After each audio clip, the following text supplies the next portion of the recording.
La marche avec Jésus, ça devrait être une aventure. Une aventure qui n'a rien à voir avec le monde, bien sûr. Mais une aventure où la visitation de l'ange de l'Éternel, la présence du Saint-Esprit devrait nous étonner. Par exemple, hier soir, Dieu m'a demandé de prier d'une manière forte. J'ai prié, je crois que j'ai prié longtemps. Pour les personnes, je l'ai dit une fois, que quand on préside un culte, on dit « Est-ce que vous allez bien ?» Puis tout le monde est obligé de dire « Oui ». Puis c'est pas vrai. On fait mentir une partie de l'auditoire. Parce qu'on souffre, puis on dit quand même « Oui », qu'on va bien. Alors Dieu m'a demandé de prier pour cette partie des enfants de Dieu qui souffrent, puis qui disent oui parce que quand un mouton bêle, les autres bêlent avec souvent. Expérience vécue.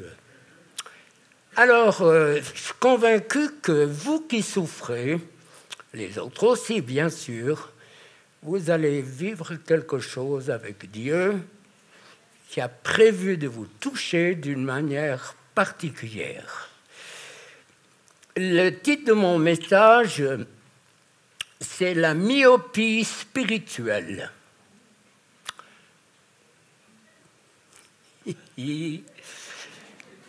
Manque de discernement, manque de prévoyance.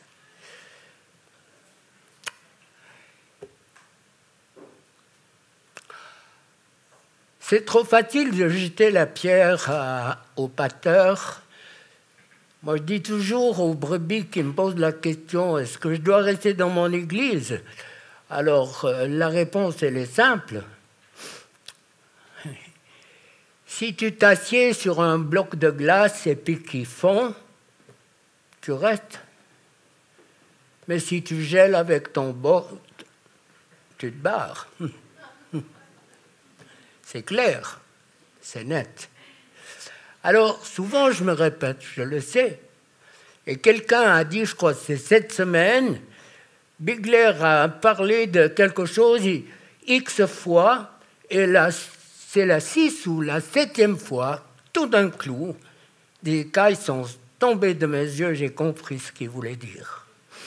Donc, on est dans une période difficile et pour les pasteurs qui aimeraient partager certaines choses. Il y a ensuite un conseil, il y a ensuite l'Église. Et la crainte, c'est que s'ils parlent de délivrance, par exemple, la peur que l'Église se vide. Alors, ce n'est pas moi qui leur jetterai la pierre. Il faut bien qu'on soit conscient de la pensée qui est la mienne. Donc, il y a une myopie qui est là. Et si on n'a pas un correctif, vous verrez ensuite les choses que je vais traiter, le prix il risque d'être difficile et irréversible à la limite. Je sais que j'ai donné l'exemple d'un homme qui avait une position importante en Irak et puis il témoignait en disant avec ma femme on avait préparé des valises, on se veillait toujours que la voiture soit il y a eu le plein de carburant et la valise, il y avait nos papiers, il y avait tout et on savait qu'à partir d'un téléphone, on avait quelques minutes pour partir, sinon c'était la mort. Donc c'est dans cette perspective, je pense qu'il faut être aveugle pour ne pas comprendre ou essayer de voir ce qui se passe au niveau de la nature dans le monde. L'horloge d'Israël est à combien? Elle est tout près de 12 heures. Et je sais que dans cette aventure que j'ai avec Dieu, que vous avez, je l'imagine aussi, la pensée extrêmement forte où Dieu me parle et m'a plusieurs fois, j'ai eu le privilège et la responsabilité d'avoir la visite de l'ange de l'Éternel, avertis mon peuple et travaille avec eux pour qu'ils découvrent les dons que je leur ai donnés. Et on va le voir tout à l'heure. Alors, le message souvent de la Bible, il est édulcoré par le oui mais. On essaye de ramener à notre pensée, trouver un chemin alors que c'est plein de brouillard. C'est pas facile. On est aveuglé sur les promesses de Dieu parce qu'on ne nous les a pas enseignées. Si tu sèmes le paysan que je suis, si tu sèmes du blé puis qu'il y a des cornichons qui poussent, je ne sais pas où est le cornichon, mais enfin, il y a un problème. Donc, Dieu veut qu'on soit des porteurs d'espérance.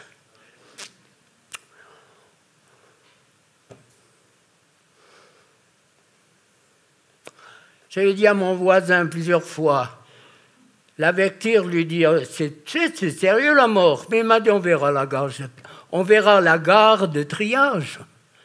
C'est pas terrible comme réponse. Pose-toi la question, si tu meurs, tu vas où? Tu vas où? Des fois, on me dit au cimetière. Et puis après, tu sais qu'il y a plusieurs demeures dans la maison de mon père. Tu sais qu'il y a des places différentes qui correspondent au travail que le Seigneur aura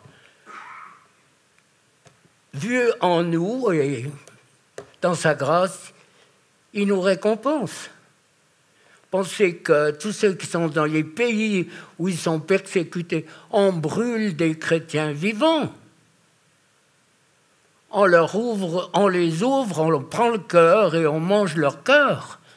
Alors que, bon, une fois que le cœur est loin, bien sûr, on n'est plus vivant, mais avant, rendez compte la souffrance. Ils auront une place privilégiée dans le ciel. Alors, il y a un brouillard qui nous aveugle sur les promesses de Dieu.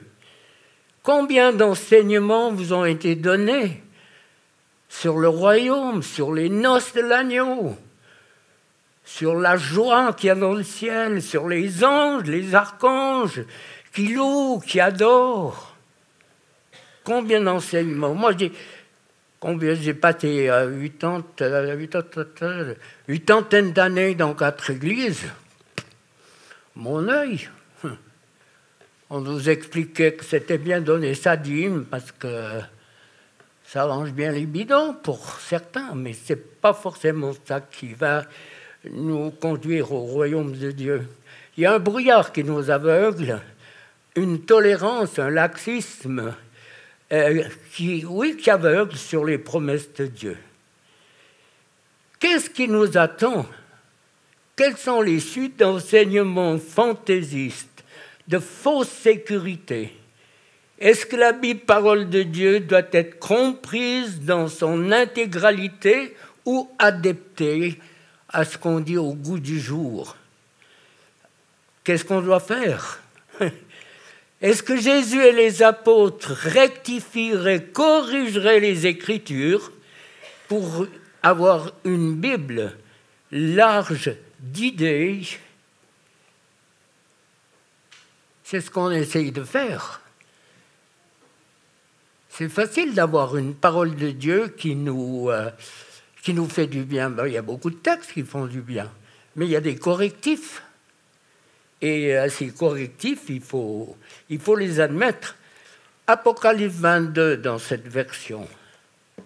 Si quelqu'un, 22, 18, si quelqu'un ajoute quelque chose à tout cela, Dieu lui ajoutera les grands malheurs inscrits dans ce livre. Si quelqu'un enlève quelque chose aux paroles prophétiques de ce livre, Dieu lui enlèvera sa part des promesses de ce livre et il ne pourra pas manger les fruits de l'arbre que donne la vie, ni entrer dans la ville sainte. Est-ce que tu sais qu'il y a un arbre où on peut manger les fruits de guérison, des fruits de bénédiction dans le royaume de Dieu. Combien d'enseignements. Et puis bien sûr, l'Apocalypse, on se dit, oh, ça, c'est pas terrible, c'est pas le livre. J'effacerai. Combien de fois, moi, j'ai eu un enseignement, ma femme aussi, pareil, évangélique, tout ce qu'on veut, encore chez moi, le privilège d'avoir un père qui avait découvert, avant la fondation d'Israël, que Israël était le peuple de Dieu. Ça, c'est l'enseignement que j'ai eu. Mais on ne peut pas perdre son salut. Donc, tu fais le filou. Et ça, c'est une peau de banane, c'est bien pire, c'est un mensonge. Ça fait partie de ces erreurs. Alors, on ne peut pas perdre son salut. Voilà ce qu'on me disait. Apocalypse 3,13. Laodicée, tu es ni froid ni bouillant, tu es tiède, je vais te vomir de ma bouche, ou alors change. Exode 32, c'est le veau d'or. Moïse, consterné, liquéfié, il va vers Dieu et lui dit pardonne leur, sinon efface mon nom du livre de vie. Et Dieu répond, j'effacerai seulement le nom de ceux qui ont péché contre toi, contre moi. Et puis, Psaume 69, 29, efface leur nom du livre de vie. Le baptême d'eau par immersion. Le baptême ne sauve pas, c'est un mensonge.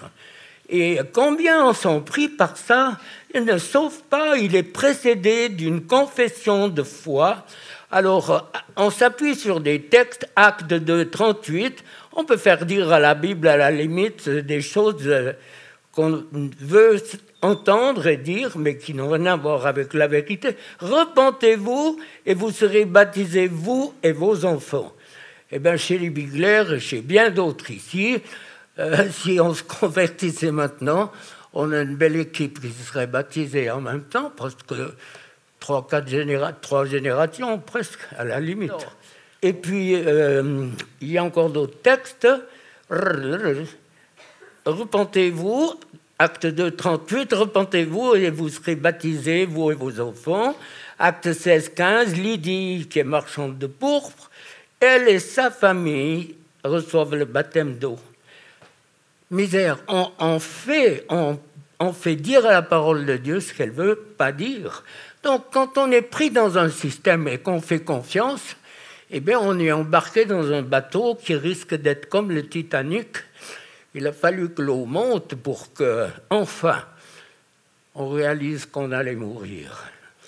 Et ce n'est pas le projet de Dieu pour chacune de nos vies.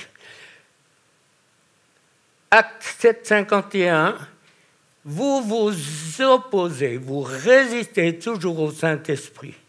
Acte 1, 8, vous recevrez une puissance, le Saint-Esprit, et ils fussent tous remplis du Saint-Esprit. Acte 2, 40. Ils se mirent à parler en langue. Voilà le projet de Dieu. Le projet de Dieu, c'est de nous remplir pour que cette puissance de vie se manifeste. Alors, laissons-nous nous remettre en question. Et Dieu nous répond dans la mesure où on lui pose des questions. Dieu n'est pas sourd. C'est vrai que Dieu répond des fois tout de suite, il répond un peu plus tard ou il ne répond pas du tout. Est-ce qu'il est obligé de répondre? Une fois, je crois que Dieu me parlait en disant « Mon fils, si tu savais toutes les prières qui montent à moi pour me demander des choses, alors que c'est à eux de les faire. » Je prends toujours l'exemple de la participation. Dieu a besoin de nous pour faire son œuvre. Si vous vous mariez, puis que la femme est à l'étage et puis le mari en bas qui prie pour avoir des enfants, je ne sais pas si vous avez une formule, mais moi je pense que Dieu a besoin d'un petit coup de pouce de ses enfants pour arriver à faire perdurer la race. Il faut vous faire sourire un petit peu, de vous détendre, parce qu'on va construire. Et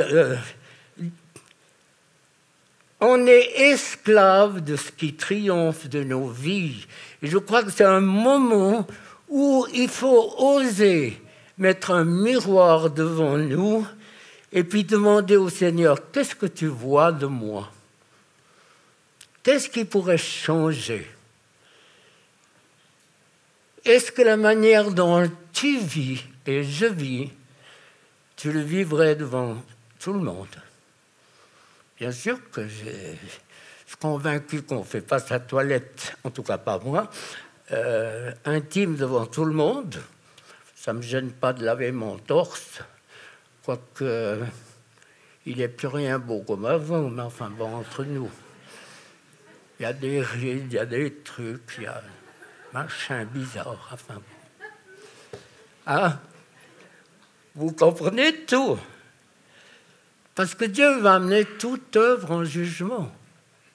Alors, on vient de vivre un camp Soteria, ça fait une semaine qu'on est descendu. Moi, je suis descendu rempli de joie, de bonheur, mais plein de microbes. Et je ne sais pas si c'est compatible, mais en tout cas, j'ai dû me battre. Et si ça avait été hier ou avant-hier, je pense que je ne serais pas là. C'était difficile, mais bon, ça remonte, c'est bien. Alors, moi, ce qui m'a frappé, c'est une compréhension, une prise de conscience d'un peuple dont la moitié, on ne les connaissait pas. Peut-être il y avait des Belges, il y avait des Français du nord de la France. Et il y a quelque chose qui s'est créé au niveau de la compréhension des temps que nous vivons. Et moi, je vous donne ma pensée. Ce que je crois, c'est que ce n'est pas histoire de vous sortir de l'Église. Si vous avez une Église, soyez bénis, pas de problème. Mais, en dehors de cela, moi, je crois que vous devez avoir quelques amis autour de vous, 5, 6, 7 peut-être maximum, comme on les a dans nos groupes à Soteria, où vous allez développer une amitié, quelque chose de profond, où on peut partager, où on sait qu'on n'est pas jugé, quelque chose où le Saint-Esprit se manifeste. Et je crois que c'est là, dans les temps qui nous précèdent, que Dieu veut mettre en place ces cellules avec des hommes et des femmes. Si tu as un don de miracle, il sert à qui? Si tu as un don de guérison, il sert à qui si tu ne l'exerces pas? Imaginez, tout d'un coup, vous n'avez plus de paye.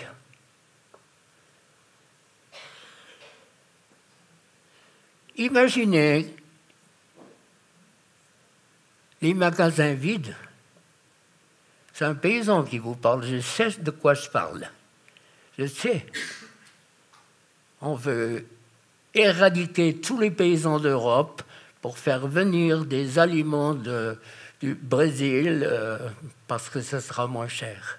Et on parle déjà d'un gouvernement mondial.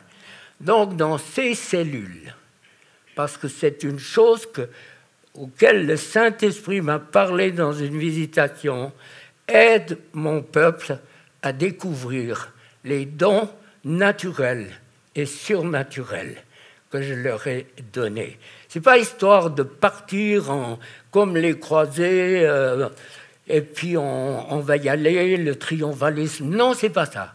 Absolument pas. Mais des dons de puissance. Je l'ai dit la dernière fois parce que pour moi, quand j'ai entendu ça d'un batteur, j'avais la bouche ouverte. Dans la multiplication des pains, ils ont mangé des poissons qui n'avaient jamais été dans l'eau. Ils ont mangé du blé, du pain, où ça n'avait jamais été des épis. C'est un paysan qui vous parle, on est en train de faire les semailles ces jours. Et puis c'est la récolte dans 10 mois. ce surnaturel. Je crois que dans les temps que nous vivons, il y aura une différence entre l'Église fidèle de Jésus-Christ, où les miracles vont se manifester, où les dons que Dieu vous a donnés. Personne ici ne peut dire « je n'ai rien du tout ». Ce n'est pas vrai. Tous sans exception, vous avez quelque chose que Dieu vous a donné. Qu'importe, des dons surnaturels, mais les dons naturels, l'accueil, le sourire, l'amour, tout ça, c'est des choses qui percutent une génération qui nous entoure. Elle est perdue, cette génération. Vous imaginez le nombre de personnes qui entrent en enfer. C'est irréversible. Et nous avons la vérité, vous qui êtes ici, vous avez la vérité. La vérité qui a affranchi, mais la vérité qui nous conduit sur un chemin de victoire et de puissance. Alors, moi, ça vibre à l'intérieur de moi, la pensée que Dieu nous a choisis. Il a choisi un paysan pour aller dans les nations, mais pour commencer, je disais, Seigneur, mais tu te trompes. Bon, je n'ai pas pris de buzz quand même dans ma poche pour que ça pue un peu et qu'on dise « Ah, c'est un paysan ». Non, c'est pas ça. Mais l'humour de Dieu, quand tu regardes ta vie, et puis tu regardes ce que Dieu a fait, ce que Dieu est capable de faire, tu souris. Est-ce que tu es heureux d'être qui tu es? Est-ce que tu vis ce qui est dit ici? Et pourtant, Dieu veut nous visiter, Dieu veut nous parler, Dieu veut nous instruire. Quant à la présence du Saint-Esprit, c'est visitation, mais qui fait que tu es déconnecté de la réalité des choses terrestres. Tu t'élèves, tu sais que tu ne mérites rien, et puis tu dis, mais Dieu, qu'est-ce qui m'arrive? Eh ben, c'est ma présence, c'est mon esprit qui te console, mon esprit qui voit tes larmes, qui voit tes pourquoi, tes comment. Est-ce que tout le monde sait ce que tu vis? Tu vis quoi dans ton couple? Tu vis quoi dans ta solitude? Hier, à la télé, 50% des ados font des crises d'angoisse s'ils n'ont pas leur téléphone à côté d'eux. Vous avez compris? L'angoisse, la peur, l'angoisse, les crises d'angoisse, c'est terrible. Jésus est mort pour qu'on soit délivré. Mais c'est nous. Est-ce que je suis d'accord? Est-ce que je prends conscience de ce qui m'est promis? Et puis, de la manière misérable peut-être que tu vis, alors que Dieu en réserve tellement de choses. Alors, c'est pour ça que je me répète souvent, parce que je sais qu'il y a beaucoup, beaucoup, beaucoup plus. Une source. Lorsqu'on renverse de l'eau,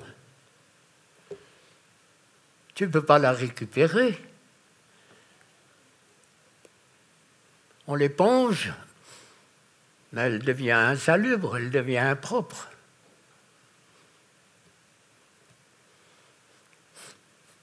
Qu'est-ce que ça représente? Peut-être pour la délivrance. On me dit impossible d'avoir un mauvais esprit. Les mauvais esprits ne peuvent pas cohabiter avec le Saint-Esprit. Et puis avec la porno.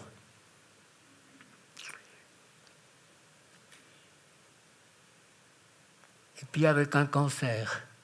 Et puis avec une dépression. Et de la liste, elle est longtemps pas exhaustive. Et si ton problème était un esprit? Alors, non, c'est impossible. Mais on me parle de quoi? Il y a toute une liste. Alors, on me parle d'entité, on me parle de génie, on me parle de souffle, On me parle de chaînes qui bougent, on me parle de... On a vu quelqu'un de noir dans la chambre et tout. On essaye de contourner au lieu de tout simplement dire si mes colères et si mon sale caractère était quelqu'un de spirituel. Est-ce que ça ne serait pas plus facile de régler ton problème? L'ennemi de nos âmes, il sait très bien où sont tes points forts et tes points faibles. Très, très bien, il sait où piquer, où pousser, mettre à bout l'ennemi de nos âmes. Alors, quand on verse de l'eau, justement, là, c'est la page suivante, la réponse, ou du moins une approche. La Samaritaine qui vient, Jésus lui dit, oh, oui, t'es une super femme, mais t'as eu cinq maris, puis t'en as un sixième. Il n'est pas impressionné. Qu'est-ce que ça peut lui faire? Non, non, non, non. Il n'est pas impressionné. Mais il dit à cette femme, si tu crois, une source d'eau vive jaillira jusque dans la vie éternelle. Une source d'eau vive, au lieu de l'eau qui est déversée par terre, qui ne sert à rien, peut-être d'une vie gâchée, d'échecs. C'est jamais trop tard pour corriger, jamais trop tard. Dieu est tellement fidèle qu'il corrige nos erreurs et veut nous amener à une vie de victoire, quelle qu'elle soit. Cette femme, elle était une prostituée, à la limite, j'en sais rien, comment la qualifier. Mais toujours est-il que aujourd'hui, on la guignerait de coin dans l'église, n'est-ce pas? Pour parler le français argot.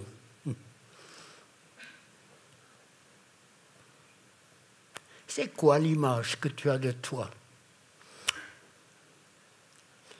Est-ce que tu as une bonne impression de qui tu es? Est-ce que tu es fier d'être humble? Pourquoi pas? Fier d'être un enfant de Dieu. Fier d'être aimé. Fier d'être pardonné. Justifié. J'en ai vu des filous à 50 ans de ministère, j'en ai vu. Et j'ai vu des larmes couler. Pas des larmes de colère, pas des larmes d'amertume, mais des larmes. Parce que l'amour de Dieu se manifestait dans des vies. Il y a une connexion que Dieu veut faire avec toi, mon frère, ma sœur. Cet après-midi, tu ne dois pas ressortir indemne, parce que la présence de Dieu, ce que Dieu m'a montré, ce que Dieu veut faire, il a besoin de toi. Quel que soit ton passé, si tu as demandé pardon, il est réglé. Ne reviens pas sur des choses que Dieu a pardonnées. Tu fais de lui un menteur. Et à partir de là, sur une page blanche nouvelle, Dieu te permet d'écrire quelque chose de nouveau, une vie nouvelle, transformée, où tu deviens quelqu'un dans la main de Dieu, la main qui conduit l'écriture de cet acte où il a pardonné, où il t'a justifié. Jésus est venu pour nous ouvrir la porte du ciel. Il est venu pour nous justifier. Il est devenu justice à notre part. Et aux yeux de Dieu, on est juste. Ça paraît bizarre. Moi, au Mexique, j'ai prié pour un gars, il avait tué 7 personnes. 7. Puis il était là avec une nouvelle femme. J'ai dit, c'est là, elle a la foi. Hein? Puis il s'est converti en prison, sa peine a été raccourcie 7. Ben, il me disait, j'étais tellement forcé par des puissances qui me tourmentaient jusqu'à ce que je tue quelqu'un. Imaginez, qu'est-ce qui se passe dans vos têtes? C'est bien que ce n'est pas une question d'être des criminels, mais c'est peut-être un exemple extrême, mais de la grâce de Dieu. De cet homme qui tout d'un coup devenait utilisable d'une manière puissante, ayant quelque chose à dire, et vous seriez nombreux d'avoir touché aux profondeurs des ténèbres, l'angoisse. Combien d'entre vous n'ont jamais été aimés? Qu'est-ce que ça veut dire, l'amour? Donner mon corps pour quelqu'un qui veut satisfaire ses besoins, ses pulsions. Combien de femmes m'ont dit, hein? Moi, je voulais l'amour, je voulais mon corps. Dieu le sait. Il veut guérir. Si tu restes avec cette plaie, je doute que tu puisses entrer dans une vie de triomphe. Il faut se laisser guérir par le Maître. Il est tout puissant. Combien ont été maudits à leur naissance? Les pédopsies, vous savez mieux que moi, disent qu'à partir de très peu, dès la conception, l'enfant sait déjà s'il est aimé ou pas. Est-ce qu'on a prié? Qui a eu le privilège ici d'avoir des parents qui ont prié avant votre naissance, qui vous ont attendu, qui vous ont corrigé d'une manière juste? Combien? Le cadeau de Dieu. Il y a des conséquences, il y a des séquelles à tout ce qui peut avoir été fait ou dit. Tentatives d'avortement, descendre des escaliers, aller dans un véhicule, se faire secouer ou prendre des médicaments. Combien? Automatiquement, il y a un esprit de mort sur vous. Il faut arrêter de cacher les choses. Dans le dernier camp, il y a une femme là qui... pour elle, c'était une onde de choc parce que dans mon message, j'en avais un seul du reste. J'ai dit que quelles que soient tes fautes, quand tu demandes pardon, tu te mets en règle avec Dieu, mais ça ne règle rien du tout. Ça te met en règle avec Dieu. Ça veut dire que cette femme, elle se battait avec des problèmes énormes. Et quand je lui ai posé la question, est-ce que tu t'es fait avorter? Je ne sais plus, c'était 3 ou 4 fois. Ben, pour elle, c'est une onde de choc. Elle découvrait. Il y a les larmes qui coulaient sur son visage. Elle dit, mais on ne m'a jamais dit ça. Et la mort a frappé dans sa famille. Ce n'est pas des petits tas de morts. Ben, c'est indirect. Mais l'avortement ouvre la porte à la mort, à la dépression, à tout ce qui peut s'appeler la mort. Frigidité, stérilité. Et monter ma femme, elle peut venir parler ici et dire le nombre de femmes qui ont eu des enfants après avoir confessé un avortement alors qu'il n'y en avait aucun qui, passez-moi l'expression, qui pointait le nez. Et toutes les conséquences de nos inconséquences. Et c'est pour cela que moi, j'essaye d'aider le peuple de Dieu que nous sommes ici pour entrer dans ce projet extraordinaire. Mais tu es quelqu'un, mon frère, ma sœur. C'est Dieu qui t'a créé. Avant que tu sois né, il te connaissait, le psaume 139. Cette version dit, il te tricotait. Hein? Brodait, c'est encore bien mieux. Il te brodait. Mais dis à ton voisin, Dieu t'a brodé. T'es chauve, t'as les cheveux roux, Qu'importe, Dieu t'a brodé. Il ne veut pas s'arrêter là. Ça veut aller beaucoup plus loin que d'être brodé. C'est venir au monde avec un quota extraordinaire de la présence et de la puissance de Dieu. Tu peux vivre dans la tourmente et vivre déjà dans le ciel tout à la fois. Je pense que c'est ça le cadeau de Dieu. Si Jésus était là, vous lui demanderiez quoi? Change ma femme, change mon mari, change mon patron.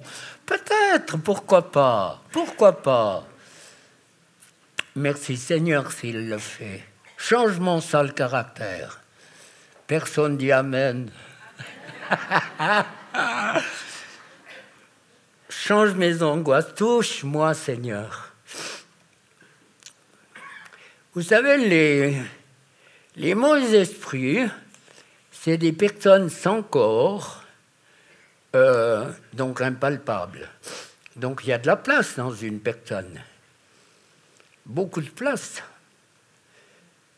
On me dit, j'ai été libéré de la peur. J'ai dit, mais il y en a 100, il y en a 200, il y en a je ne sais pas combien de peurs.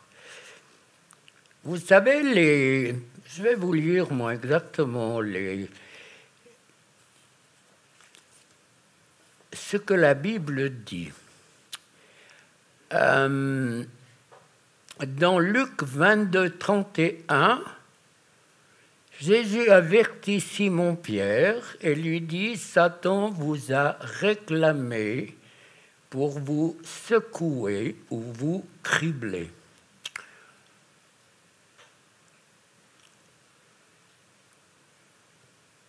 Je suis sûr que vous seriez nombreux à lever la main si je vous posais la question lorsqu'on vit quelque chose de fort avec Dieu ou avec le Saint-Esprit. Il y en a un qui met les bâtons dans les roues. On a tous le même diable, les biglaires y compris. Essayez d'écrire un livre sur la délivrance et vous verrez le prix. Alors, Satan a demandé le pouvoir de vous secouer. Ce qu'il y a d'extraordinaire, c'est que Dieu met des limites. Satan a demandé de vous secouer, c'est-à-dire de vous tester. Pour Job, Dieu a dit jusque-là, pas plus loin. Hein?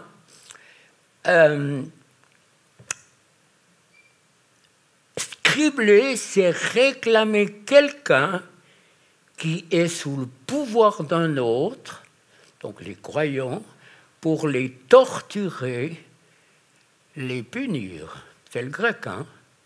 Cribler, c'est torturer, punir, secouer, comme du froment.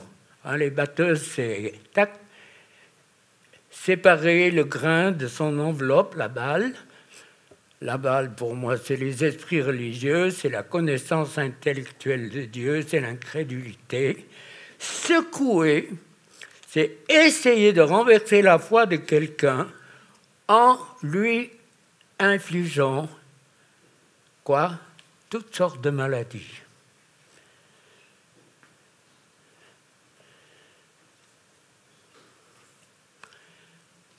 C'est peut-être dur à comprendre, hein? L'erreur, pour l'aveugler, le tromper, le pervertir, le tromper, le manipuler, donc je répète, lui infliger toutes sortes de maladies. Si vous regardez Exode 7, quand Moïse lance son bâton, ou Aaron, c'est devenu un serpent et toute la clique des satanistes on lance leur bâton et c'était le vrai vivarium. Il y a un détail, pour moi, qui est tellement parlant, c'est que je regarde à la télévision des fois des trucs sur les serpents, encore les mains dans le dos, mais ils ont une pince et les serrent derrière la tête. C'est logique. Si tu tiens derrière la tête, il ne peut pas te mordre. Alors que Moïse le prend par la queue. Le serpent peut se retourner et mordre. Et là, j'y vois la main de Dieu. Dieu est souverain. Quoi que fasse l'ennemi, n'importe comment il le fait, Dieu règne. Dieu est souverain. Dieu donne des limites. Bien sûr qu'il nous teste, mais un serpent, ensuite, il y a eu les grenouilles, il y a eu l'eau qui est changée en sang. Mais réfléchissez, les pouvoirs des ténèbres. Donc on est dans une génération où il faut étudier Matthieu 24 et Matthieu 25. La séduction au point de séduire même les élus. On est dans une période de séduction où il faut précisément, je crois, être avec ces petits groupes où on prie, on cherche la face de Dieu, où Dieu nous avertit en disant « Attention, les faux prophètes, les faux apôtres, ça va pulluler. Toujours plus, toujours plus. » Les amis, si Jésus était là, vous lui demanderiez quoi? J'ai déjà posé la question tout à l'heure. Tu vois mon réflexe, Seigneur. Allez, désobéis. Voilà. Je me parle à moi-même, je parle à Dieu en même temps. Il y a une visitation, je crois que la présence de Dieu, elle est certaine, en tout cas pour moi, elle est palpable. Je sens la main de Dieu qui veut délivrer, qui veut guérir, qui veut remplir du Saint-Esprit. Et c'est à vous de prendre. C'est peut-être facile de le dire comme ça. Moi, j'ai dû choisir à un moment donné où on m'a dit « tu as besoin d'une délivrance ». Pour moi, c'était presque une injure. Pourtant, j'avais des angoisses, j'avais des problèmes que la médecine ne pouvait pas résoudre. Et il a fallu passer entre les mains de celui qui est le Seigneur et le Maître. Donc, ton problème, si c'est un mauvais esprit,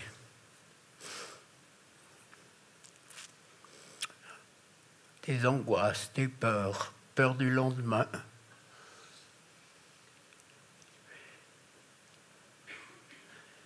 quand tu vois tout ce qui se passe partout, tu n'oses plus ouvrir ton poste de télé, on parle de meurtre. Tous les jours, c'est pire, ça va augmenter. Je crois que dans ces petits groupes de maisons, Dieu va nous donner la capacité de saisir ce qui se passe et d'éviter d'être secoué d'une mauvaise manière. Quand on parlait d'un roi, qu'on disait, mais le prophète, il sait quand tu te lèves, il sait, parce que le roi disait, il y a un traître, puisque Israël sait très bien tout ce que je fais. Mais il dit, mais non, ils ont un prophète là-bas, il sait tout. Est-ce que ce ne serait pas bien d'avoir quelqu'un parmi nous qui peut nous avertir des choses qui vont arriver? La Bible nous en parle, bien sûr. Mais des vols et tout. Vous avez vu qu'on commence à voler les chiens? Vous avez vu ça, hein? Puis nous, nous volerons nos vaches et nous volerons tout, quoi. Une fois que tu as faim, tu vas prendre ouïr.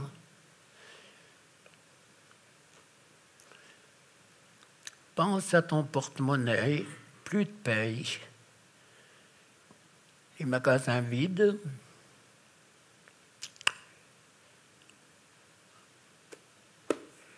Elle me dit 1 kilo de blé pour une journée de travail. Je ne sais pas combien c'est la moyenne pour 1 kilo de blé. et 3 kilos d'orge pour le travail d'un ouvrier d'une journée. Ça, c'est la famine.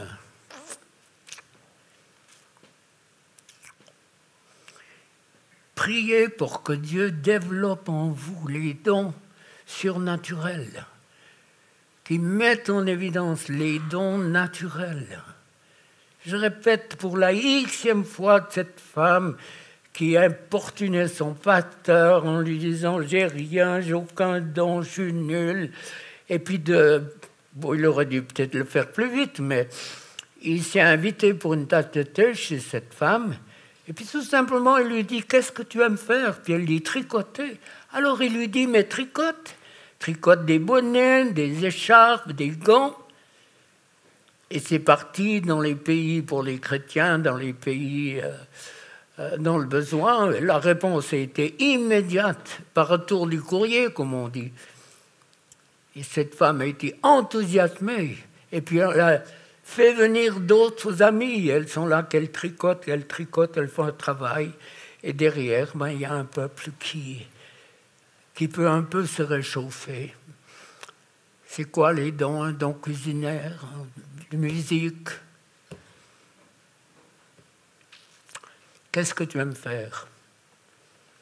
C'est à partir de là que je peux découvrir ton don.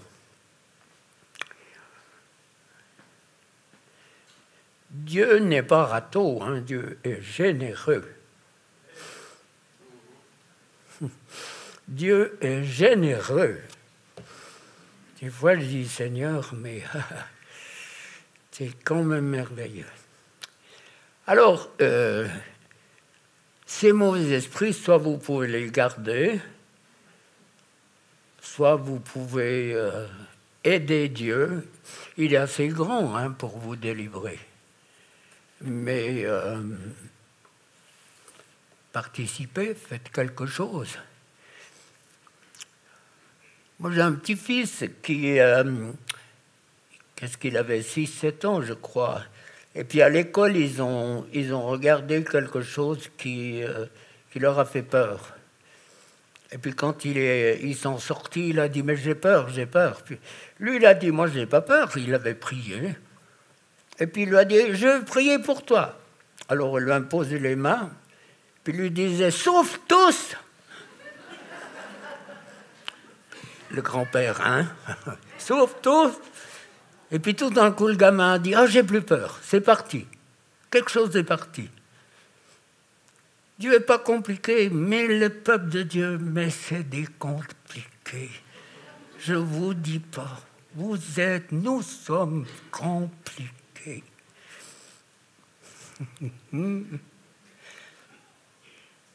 Enfin, mon âge, un peu moins quand même.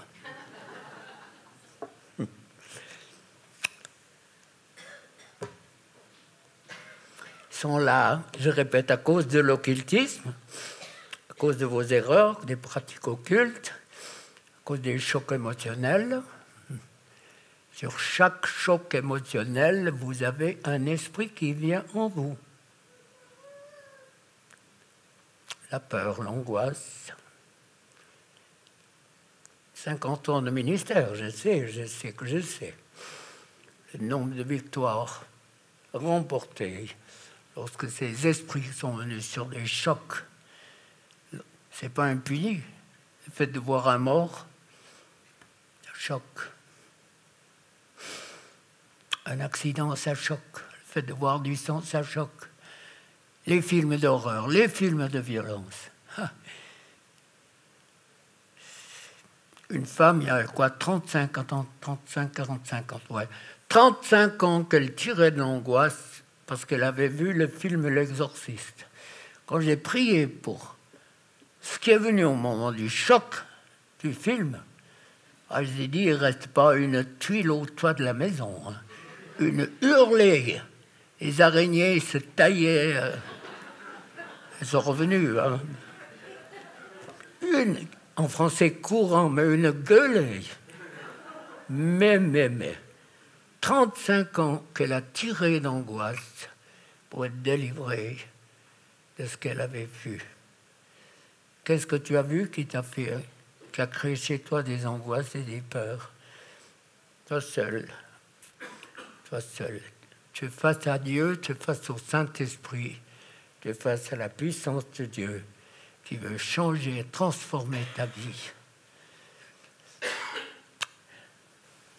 Saint-Esprit, Esprit de Dieu, on est là devant toi. Tu ne veux pas qu'on soit des misérables, et souvent l'ennemi nous a rendus misérables en nous volant,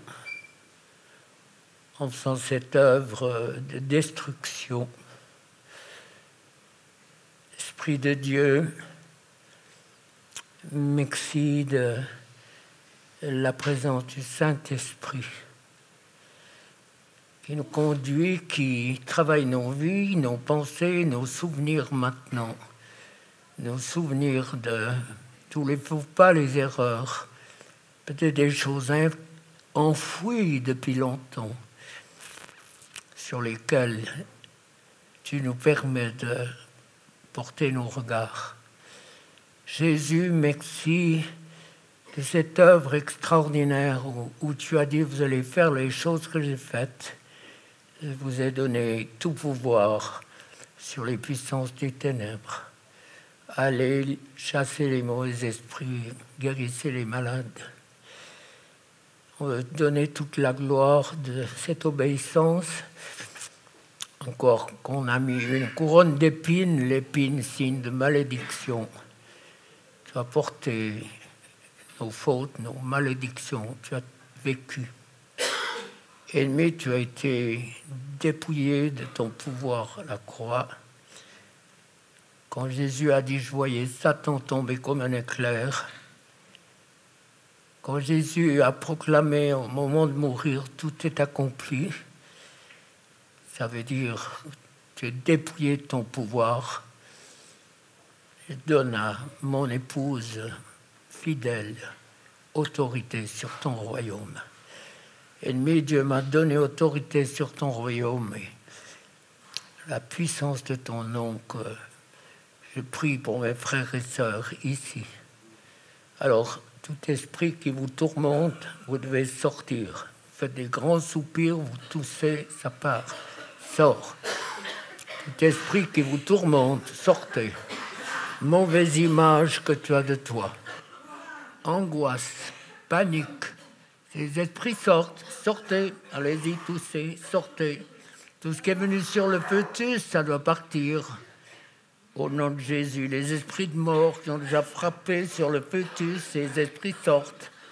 Tentative d'avortement, pression, tout ça, ces esprits sortent au nom de Jésus. Au nom de Jésus. Tout ce qui est venu sur les viols, viol de la personnalité, ces esprits sortent. Viol de la personnalité, ces esprits sortent. Viol, angoisse, viol physique. Ces peurs, ces angoisses qui sont venues sur vous, ces esprits sortent maintenant. Allez-y, osez crier. Si vous ne pouvez pas crier, si vous allez crier où? Pas dans votre locatif, pas dans vos églises. C'est pas parce qu'on crie que les esprits partent. Mais il y a tant de souffrances que je reçois dans l'esprit en voyant tant de vies cassées, brisées, utilisés par l'ennemi pour vous empêcher de servir Dieu. Et tous ces esprits qui vous tourmentent, vous sortez maintenant. Dans le nom de Jésus, je vous chasse. Au nom de Jésus. Ce qui est venu au moment des viols, les angoisses, les peurs, tout ce qui est venu au moment des viols physiques, viols de la personnalité. Ces esprits sortent maintenant. Ennemi, tu sors, mauvaise image que tu as de toi, toutes les paroles de malédiction qu'on a dit de toi, ces esprits sortent, sortez, sortez, sortez, au nom de Jésus, aucune puissance qui peut résister, ça part maintenant, ça part, l'angoisse, les peurs, les paniques, ces esprits sortent, sortez, sortez, c'est le sang de Jésus qui libère, le sang de Jésus. Merci. Un beau sourire là-bas. Merci pour la victoire, Seigneur. Au nom de Jésus. Allez-y, fonctionnez, fonctionnez. C'est l'endroit idéal pour le faire. Mon petit-fils à 6-7 ans, il avait compris le principe. Ça sort maintenant, ça part, tout ce qui tourmente, les peurs, les angoisses, les paniques. Ça sort, tout ce qui est venu par les films d'horreur, de violence, ça doit partir aussi. Ça part, tu pars ennemi, tu lâches, tu es vaincu par la puissance du nom et du sang de Jésus. On proclame la victoire de la croix. Soyez pas passifs, les amis, c'est comme ça que ça se passe. C'est comme ça, peut-être ça vous paraît bizarre, mais esprit, c'est souffle. Donc, ça part par un souffle, donc le souffle, il faut l'utiliser, on le souffle dehors. Les angoisses, les paniques, les rêves, la peur du noir, ces esprits sortent maintenant. Les images immondes que vous voyez dans votre sommeil, ces esprits doivent partir. Tout ce qui vous tourmente, esprit impur, vous sortez dans le nom de Jésus. Ça lâche maintenant, ça lâche dans le nom puissant de Jésus.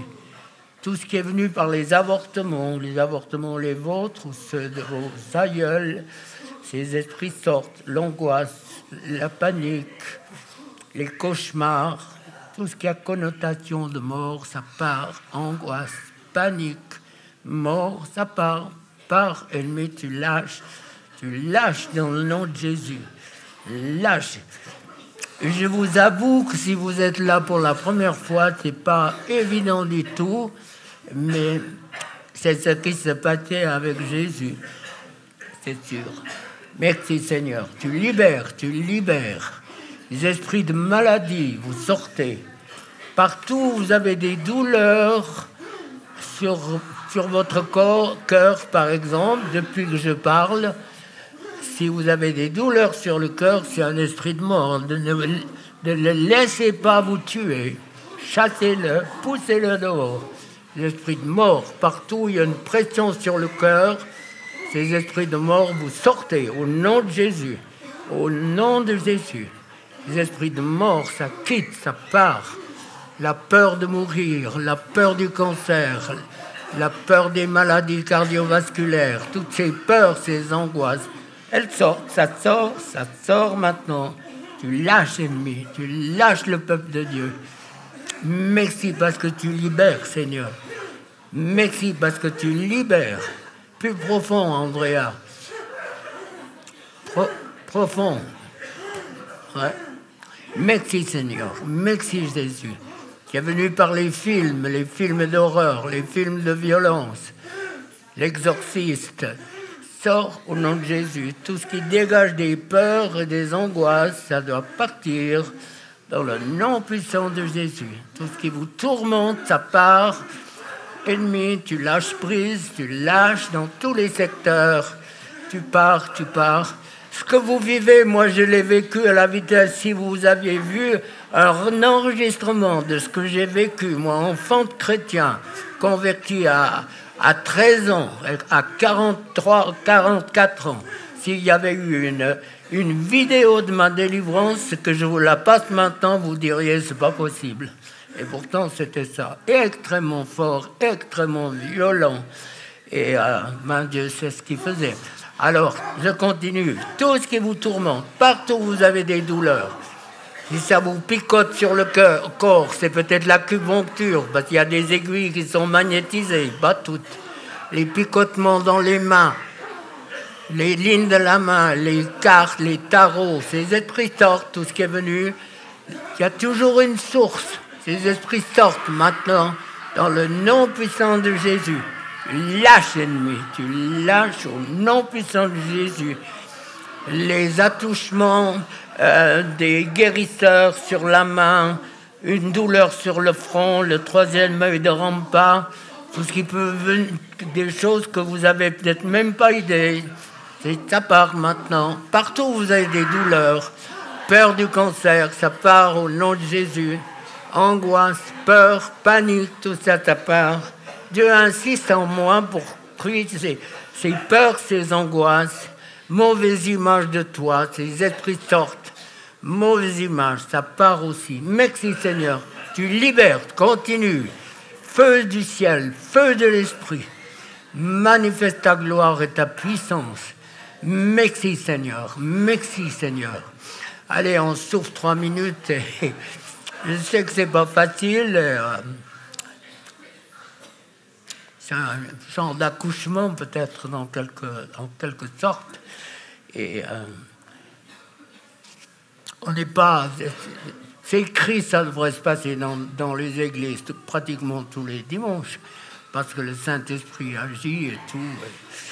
Moi, j'ai prié pour des personnes qui avaient des pouvoirs occultes très forts, qui s'étaient converties, qui disaient, mais avant notre conversion, on allait dans les églises, et puis on nous disait, ah, bonjour frère, bonjour sœur, et puis on nous donnait même la parole pour faire des choses alors qu'on était venu en tant que sorcier de sorcières pour détruire l'Église.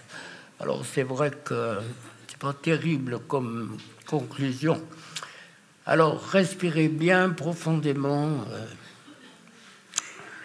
Je sais que je ne suis pas le seul. C'est que vous ne pouvez rien vivre là, vous venez devant.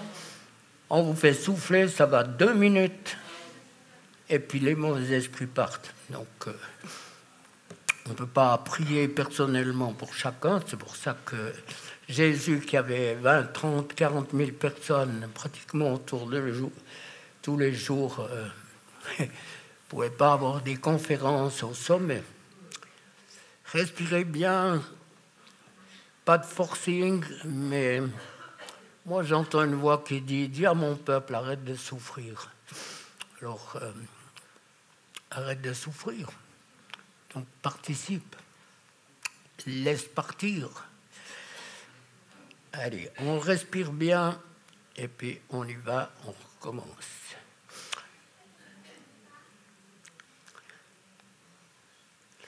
Quand j'arrive au Mexique, j'ai eu une conférence avec 800 pasteurs, ils étaient tous en délivrance. 800 pasteurs, tous. Donc, tous, ils arrivent, il y a les cornets de plastique noirs, 800 pasteurs en délivrance. Aucune discussion, aucune remise en question. Et après, ça marche. Dans le nom de Jésus, maintenant, aucune puissance, aucun esprit ne peut résister à la puissance du nom de Jésus. Tout ce qui vous tourmente, ça sort maintenant. Dans le nom puissant de Jésus. Dans le nom puissant de Jésus. Tout esprit qui vous tourmente doit partir. Dans le nom puissant de Jésus. Les peurs, les angoisses, les paniques, ça part, ça part, ça part. Peur que Dieu me punisse, ça part dans le nom de Jésus. Peur de la maladie, ça part. Peur, angoisse, panique. Peur pour le futur. Peur de ne pas pouvoir gérer ce qui vient. Peur de l'incapacité que j'ai. Tout ce mensonge, au nom de Jésus, je le chasse de vos pensées. C'est peur, la mauvaise image que tu as de toi. Dans le nom de Jésus, ça lâche. Merci Seigneur, merci Jésus, merci Jésus. Continue de te manifester. Merci Seigneur, merci, merci Jésus, merci Jésus. Amen.